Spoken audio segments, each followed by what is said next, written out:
मुझे ऐसा क्यों लग रहा है कि तुम मुझसे जान छुड़वाना चाह रही हो? तुम्हारे पास कोई और बहाना नहीं था? तुम एक ऐसी चीज मेरे सामने लेकर आ गई हो जिसका कोई सर पैर ही नहीं है। कम से कम मुझे तुमसे ये तवक्को नहीं थी कि तुम ऐसे रिएक्ट करो। तो और कैसे रिएक्ट करूं मैं? यहाँ शादी की तारीख फिक्स हो रही है और तुम मैरिज टेस्ट की पख लेकर मेरे सामने आ गई। मैरिज टेस्ट एक पख नहीं है कुर्बान, एक सच्चाई है, एक हकीकत है। और अगर हम अभी ये करवा लेंगे तो आगे आने वाले मसलों से बच सकेंगे। जो मसला अभी वजूद में आया ही नहीं तो उसकी फिक्र अभी से क्यों बढ़ गई है?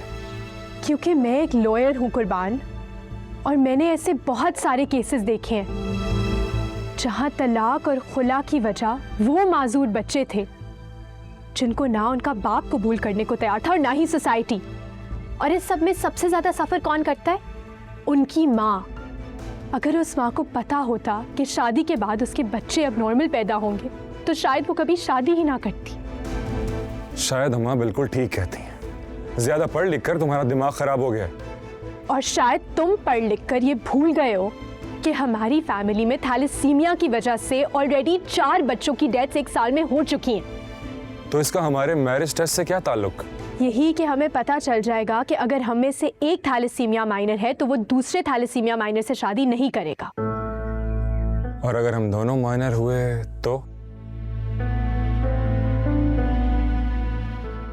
अगर ऐसा हुआ तो हम दोनों इस शादी से इनकार कर देंगे।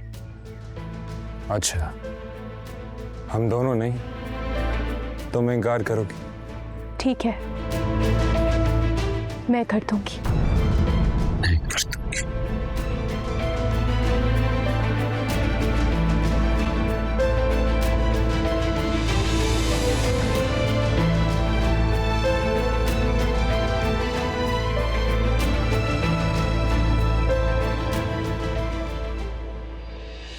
रिश्ते सुकून दिल का, रिश्ते करार हैं, इनमें ही सारे मौसम पतझड़ बहार है।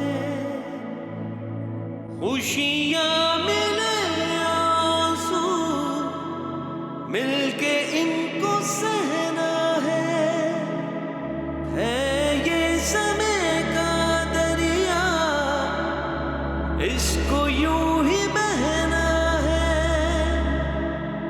ये